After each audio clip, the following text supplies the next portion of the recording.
kupimwa ile kipimo wanaanzia ya kwanza. Bwana Yesu asifiwe. Labda kuna mtu mligombana na yeye kwa maji hapa mtaani, akakulaani, na ni mama mzee, kwa sababu uko na nguvu ukafanya nini? Ukatupa nguvu zake pale. Okay, na wewe utatupiwa nguvu zako hivyo hivyo. Yes. Miaka inaenda, Yes. Zile laana zinabaki zikiendelea kufanya nini? Kumea. Vile zinaendelea kumea, vile na wewe unaendelea kupata shida. Bwana Yesu asifiwe. Unafanya biashara, mnatosiana tu na customer.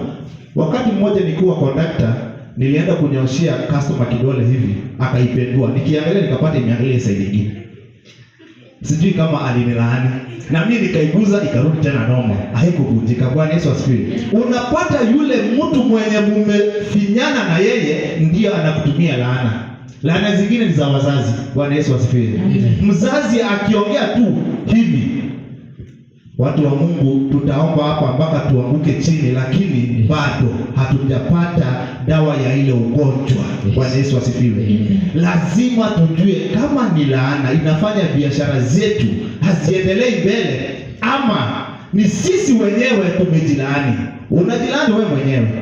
Mtoto anakurudishia kidogo hivi, wazazi tusiwe na hasira. Bwana Yesu asifiwe. Wazazi, Bwana Yesu asifiwe. Tusiwe na hasira ya kuongea jambo juu ya hasira. Ile jambo inashika mtoto, unamwambia utahangaika. Mama, baba, mtoto atahangaika, hakuletei kitu. Utakapokuja kumbuka, na kwa bahati mbaya ukufe.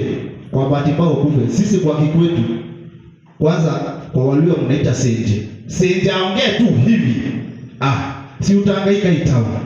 Utahangaika, tutakuombea hapa, kumbe senje tu ako pale. Sisi tunamwitanga makomoke. Kwa kutoka kwa wapi? Mama. Aongee tu hivi, utahangaika itawa.